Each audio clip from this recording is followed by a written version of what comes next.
Blessings, fam. What's going on, everybody? Hi, everybody. It's me, Essence. And Leonard. And we're back with another episode of Love and Honor.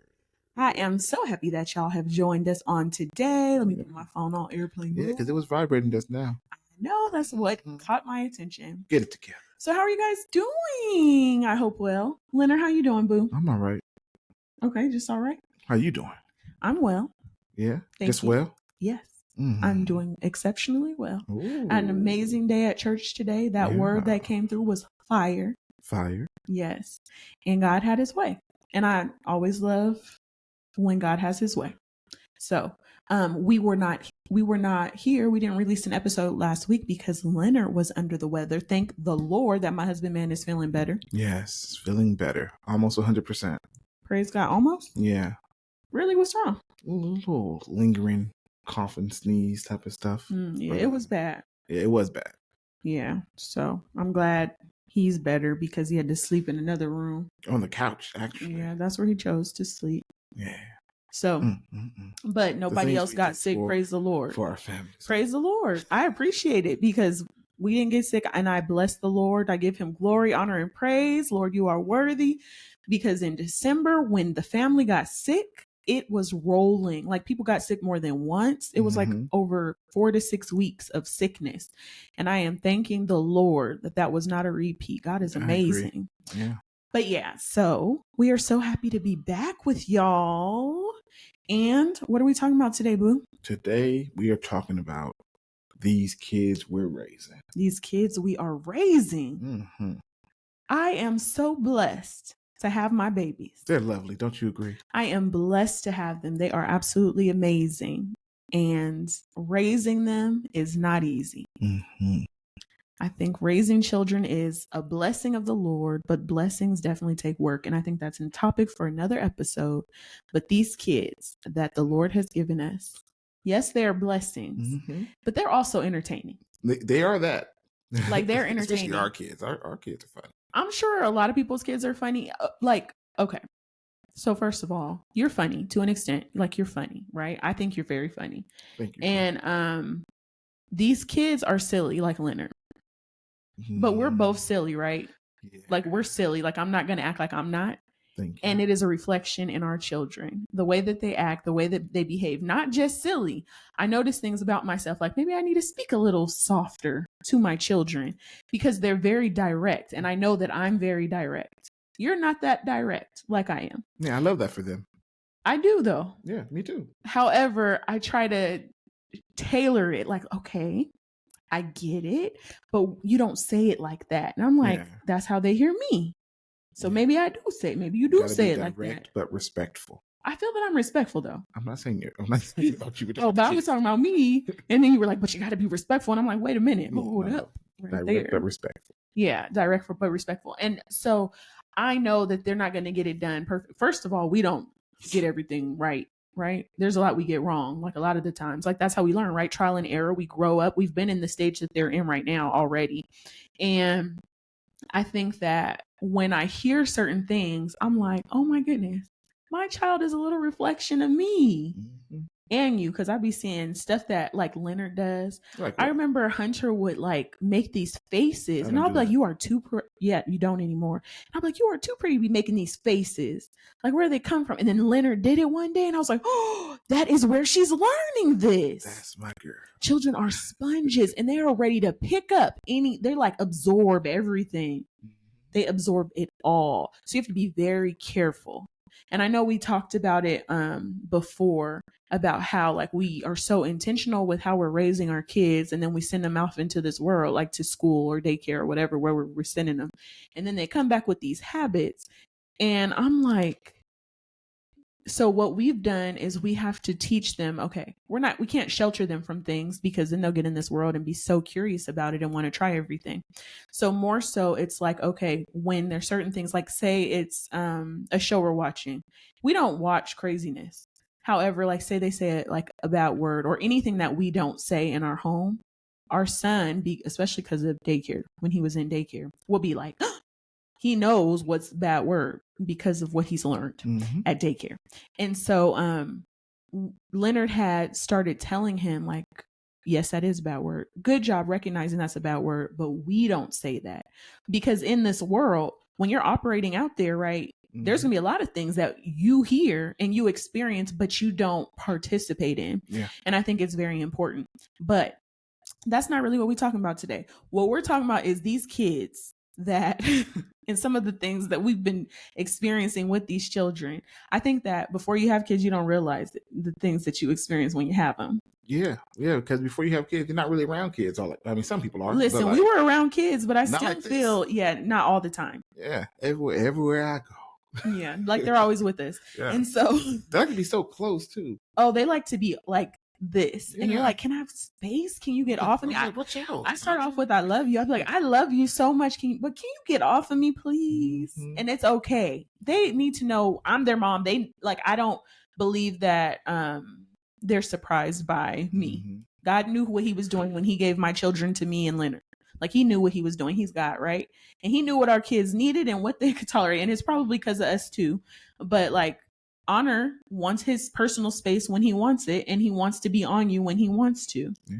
And so what I try to teach both of them is like, just like, and I try to compare it like that, just like you want things done your way, they want things done their way. Just like you want to play a game this way, she may not want to play a game that way. Mm-hmm. So that they know that it's not, the world does not center around you. Because I feel like a lot of people feel that way today. Yeah. You know, it's what I want when I want it, how I want it. Right. Yeah. That's what I wrote down in my notes. When I was like writing down some things that I wanted to talk about. I was like, man, our children want what they want, when they want it, how they want it. Don't we all? Yeah. And then I put that too. So that's so funny. Left it open. I did. No, I'm just fine. I didn't think I did because in my phone. But anyways, but yeah. And so last night, mm-hmm. Leonard had a little match with our daughter, and I say a match because of your wording later. So tell us what happened. Well, the problem with our children is not a problem with our children. We're not speaking that. Let me finish this sentence. You'll see what I mean. The problem with our children is that they're smart. Okay, it's not a problem. It is. It's the problem because they will battle you. So last night, mind you, our children are 5 and 2, going on 3. Hunter will be 3 next month. She's not a regular 2. She's okay. That's not fair. That's not a fair statement.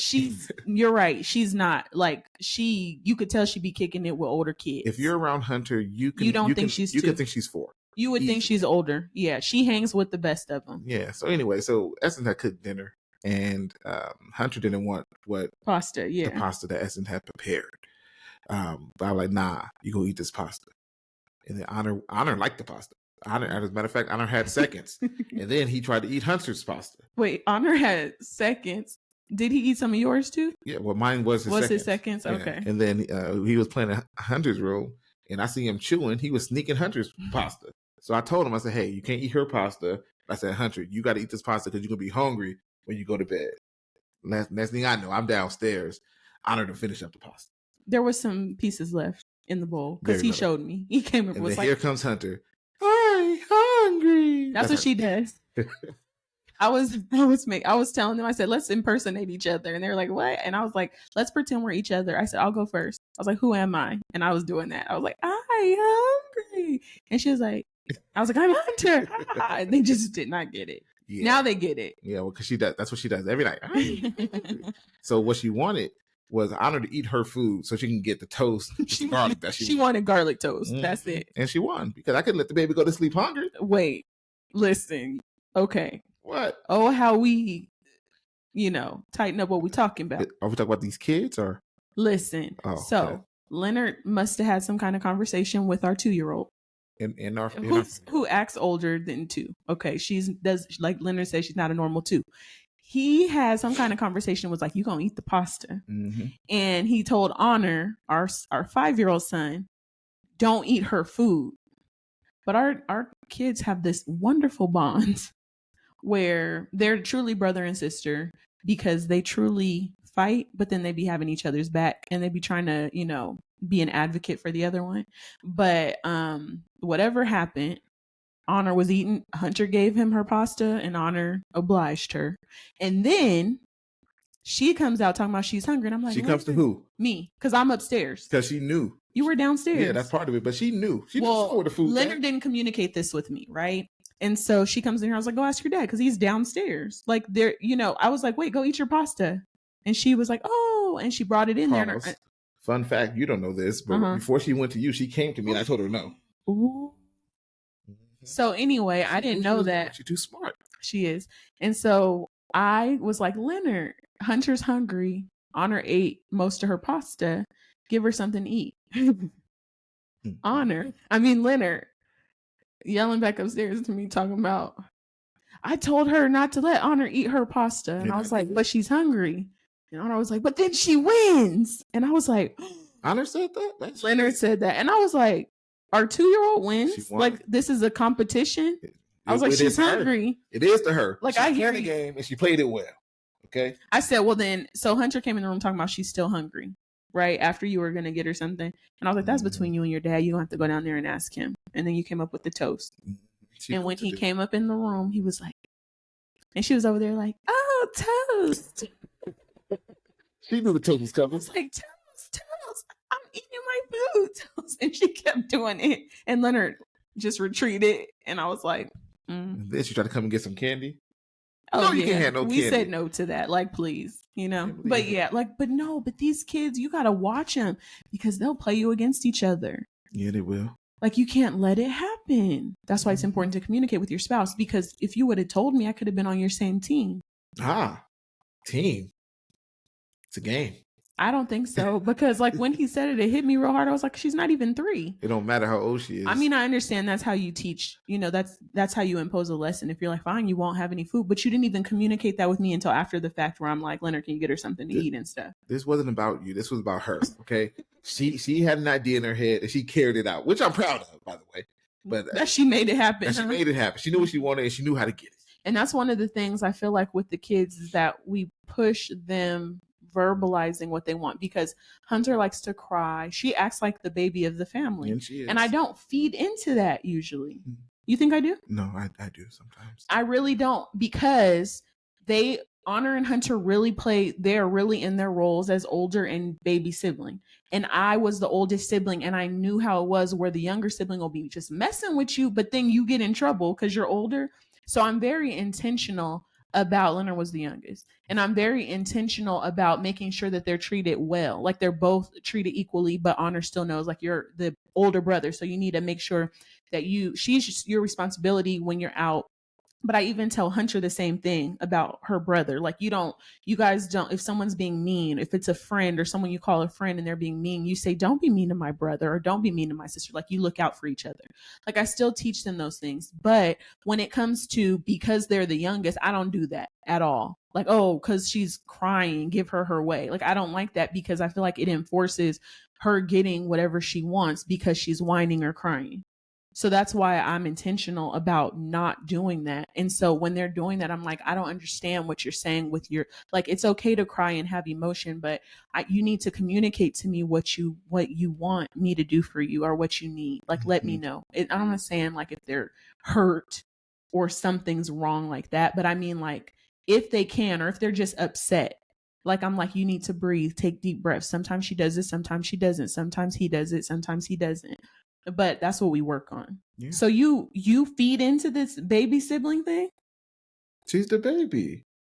But I don't know. Be counterproductive. I don't know if I feed into the baby sibling thing. I feed into she's my girl, like my baby girl. Honor's my baby boy, so you should feed into that. No, I feed into, they're both my babies. Yeah, but and I tell them, baby girl. But I also I tell them, even though she's your baby girl, don't you want to raise a baby girl who doesn't cry to get what she wants, especially in this world? She needs to know how to say it, how to put it out there. Like, this is not what I like. I don't like this. Just like when Honor's bothering her and she just starts crying because he's being a brother and an older brother just messing with her, and she's like, I don't like it, and just whining. I'm like, if anyone does things that you don't like, you say stop.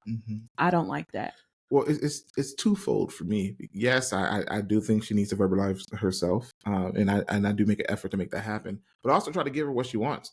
And the reason being is because I'm her dad, and that's my job. I don't want, when she gets older and starts dating, and that she's falling after some dudes because of what they can do for her. Yeah. Just like you would say the same thing about your dad. That if the dude you was dating back in the day wasn't doing something and getting you something, you could just go to your dad and get it.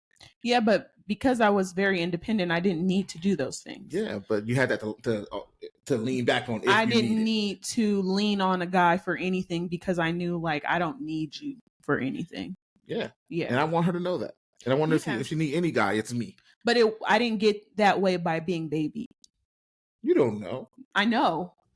Excuse me? I Call your remember. dad right Like now. you can call him. I was never. That wasn't like I've always been. Like I was emotional. I was an emotional person, but it wasn't like, oh, because I was emotional, I got what I wanted. But I learned how to verbalize, and like with my dad, like that we talk, and he communicates with me, and we've always had that relationship where he valued what I had to say. So I felt that what I have to say is important. I think I felt that way without him or with him, but I always felt that way.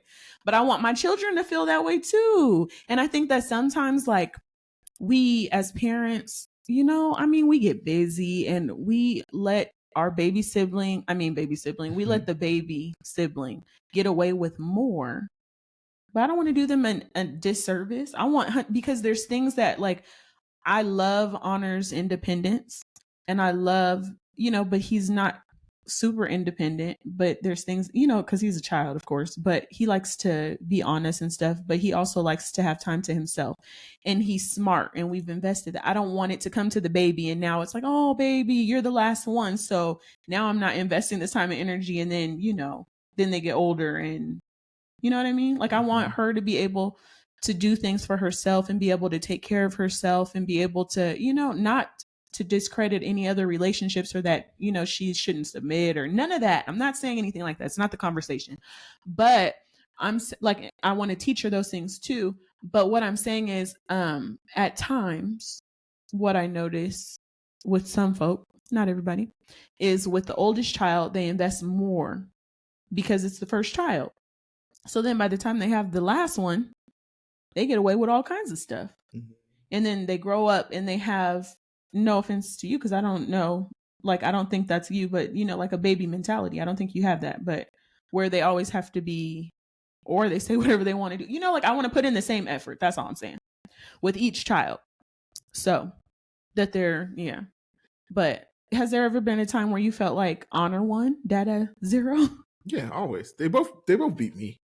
What did Honor do? I can't think of a time right now. Listen, but there's plenty.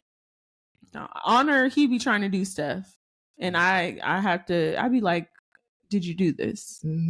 I said, because we don't lie in this house. Lies get a pop. There was a point where they both was trying to lie about they finished their food so they can get some dessert or snacks or something like that. You open the trash.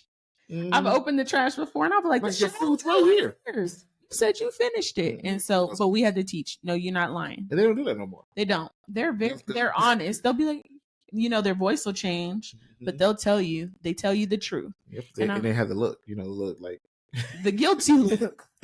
But that's children though. But all I'm saying is these children are a lot of work, and it's very important that we pour into them, even though they're a lot of work. Because what God gives us takes work. Everything he gives us takes work. And it's difficult at times. Not difficult.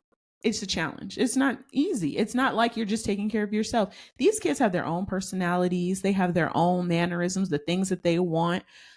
And so I have to remember that when I'm like disciplining them, talking to them and correcting them, because I don't like in the workplace when they want you to conform and do things their way. There's times and places for that, but I don't want to restrict who God created my children to be. Like, I want them to grow fully in who he's created them to be.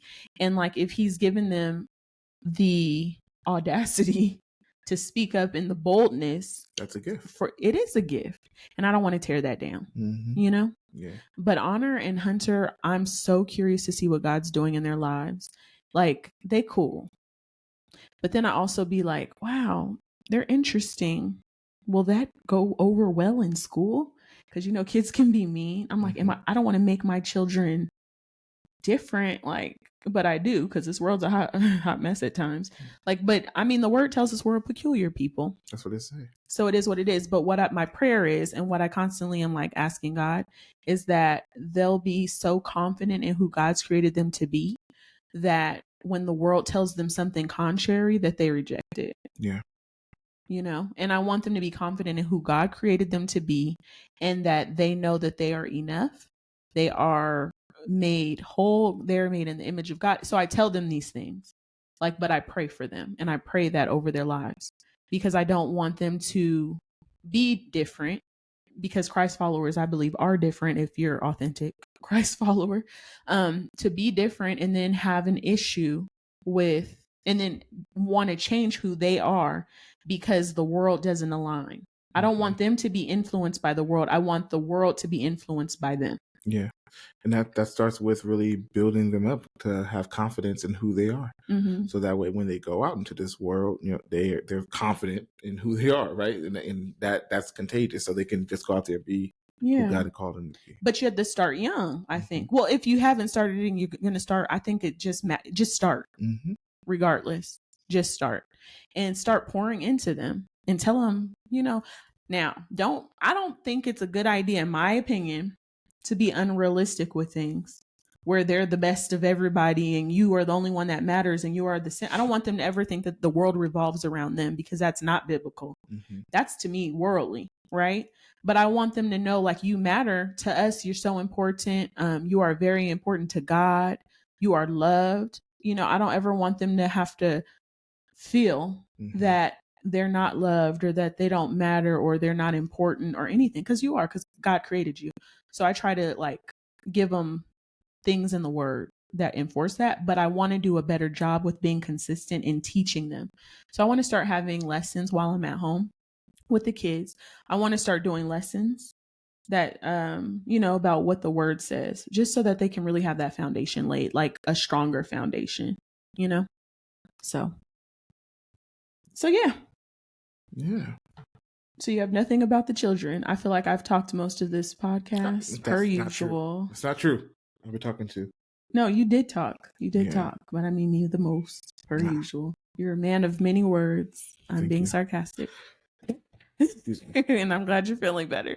But yeah, so we just wanted to kind of lay it out there. It's very important to just pray for your kids. Know that this is not easy. If you haven't had children and you desire them, trust God. And in the right timing, I pray it happens. And just operate within, you know, contentment with wherever you're at. It's really easy to say this, I guess, when you have children, but our struggle has been real. It took a lot to get to the point where we have had children. It took us 8 years. Yeah. And so, and we were actively trying, and stuff was happening, miscarriages, ectopic pregnancies. It was just continuously happening. And we were like, whoa, what's going on with this? Yeah. Did you have any conversations with God during that time? About that, or? I don't know that I had conversations about that specifically. My conversations were more so about how to be a good support for you during that. Because when there's miscarriage within the marriage, obviously that affects both people, but it affects you way deeper than it could be. You know what I mean? Differently. I wouldn't say I would deeper. say deeper because, because I don't know how. I can't speak for the opposite. Like, you never know. You know what I mean? And I think for the man who's involved, he's losing the idea, right, of that child. But for the woman, she's not only losing that idea of the child, she's physically losing a part of her. You know what I mean? And for a husband, it's very difficult to watch. It is, especially because, you know, it's not really anything you can do about it. You know, husbands, we try to do, right? Like that's how we feel we're built to get the job done, make things right, make things better. In some situations, you just got to sit down and let God do God. You better reaffirm what we learned in church today. That's not what we learned in church. No, it wasn't talking about that subject, but did you hear what you just said? What? Like, you were speaking in the context of husbands need to, like, what we want to do sometimes is, what you guys want to do sometimes as husbands is we want to do, but sometimes you just to sit back and let God. And I feel like that isn't affirming to what we learned, what we were taught today in church, and what we've been dealing with in life is how we want things to work. You are a fixer. That is your role. Like, that's what you like to do. You try to bring forth solution. But sometimes you have to sit back and let God do it. Let God be God. Let God come through. And then there's all these other areas that we can work on, like trusting him, being faithful to him, knowing that he's going to come through, believing that he's got it. I feel like you were all up in the message today and all up in life's experience for us, what we've been dealing with. But you better go ahead and not even realize that you're so silly. Have a word. What's wrong with her? Have that word, boo. You are extra, extra, extra. Read all about it. My husband, Leonard, Leonard, whatever. You better preach, sir. You're so silly. But anyway, so just show me you were listening in church. I'm just kidding. But no, I hear you. Because I never feel that. Although it's hard, I never really hear men speaking out on how they're feeling about that. I think that's probably why. I don't even feel right speaking about it. You know what I mean? But you still experienced it. I hear what you're saying. It sounds great. But I mean, how you feel matters too. Yeah, it feels selfish for me to talk about it in that way, because you know what I mean? You dealt with it physically. We dealt with it. You dealt with it physically.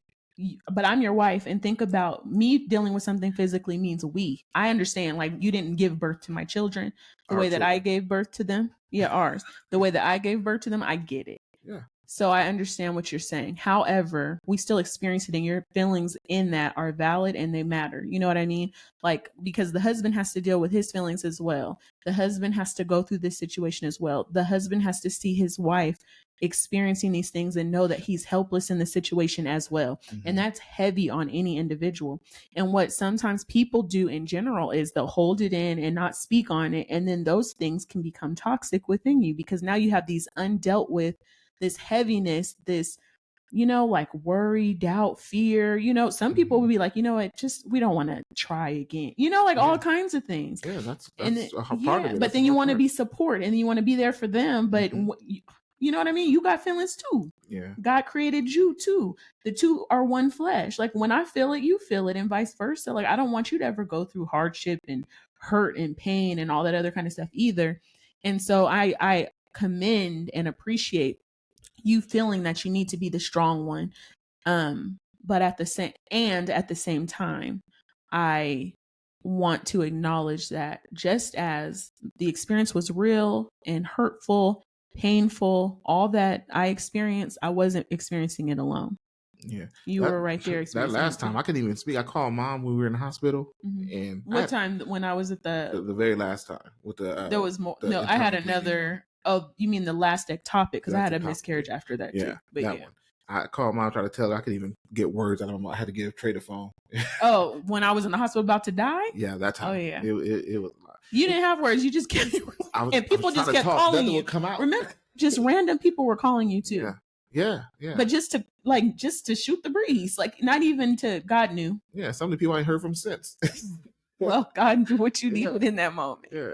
You know what? One of the hard parts about it that people don't really talk about is after the miscarriage, right? And then say for instance you get pregnant. It's hard to be excited. You know what I mean? Yes. It's especially crazy. When you have so many. People feel that after one. Yeah. When you have 7 and 2 ectopic pregnancies, 7 or 8, and then 2 ectopic pregnancies, you just the common feeling for me became that it didn't happen. So you get to a point, to me, you get to a point where you're like, okay, well, it didn't happen.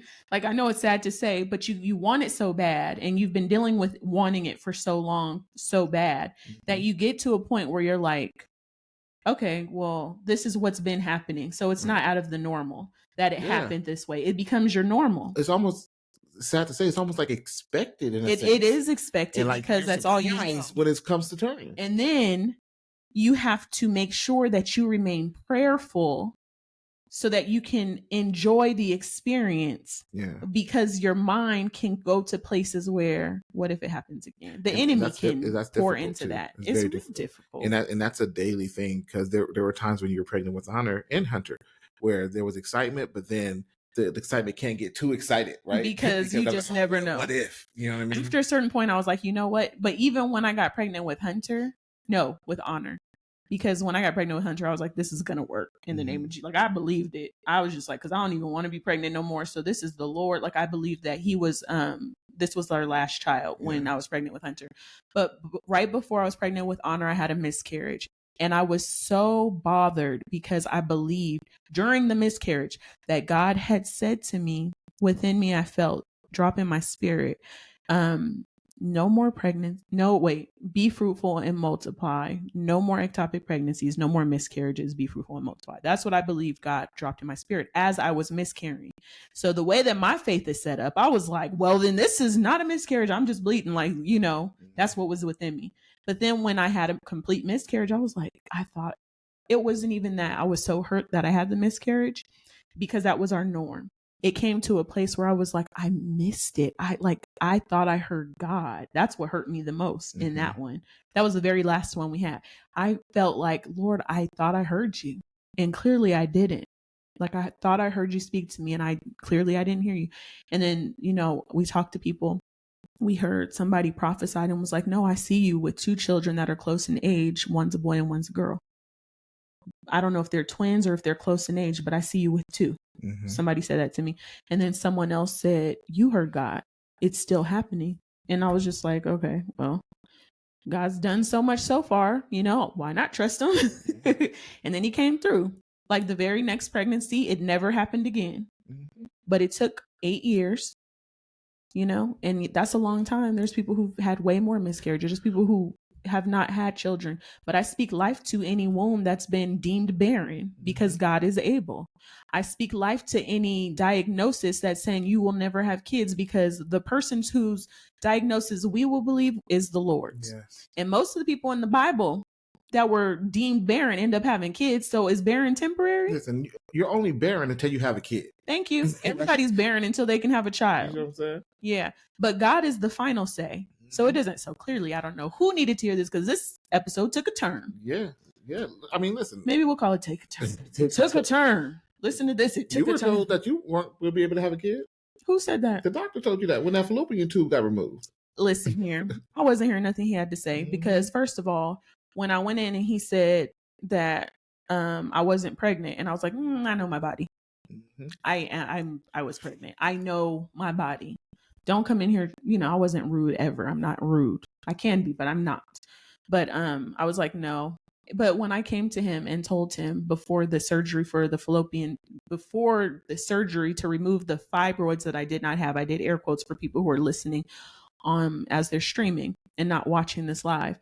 I didn't have fibroids. And if I did, that was never a discussion ever again after the doctor who was 99. He told me he was 99.9% positive that I had fibroids. And I was like, I was pregnant. He did not believe me. He told me I had fibroids. I saw the heartbeat. The nurse practitioner showed me on the screen, but he was 99.9% positive. That's why we can believe people, but we don't believe in man more than we believe in God. God had already given me peace and he already let me know what had went down. And so when I went in for the surgery that was to remove my fibroids, the doctor found that one of the ectopic, it was an ectopic pregnancy and it ruptured in my fallopian tube. Praise the Lord that I did not die or need, I don't know what happened in surgery because they probably wouldn't have told me if I didn't ask the right questions. Right.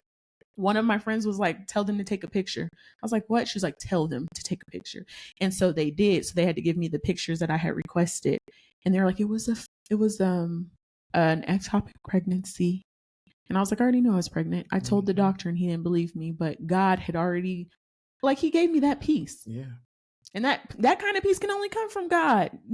Giving me that news, dawning it on me in my hour of recovery. Isn't it funny how man could be so certain and wrong?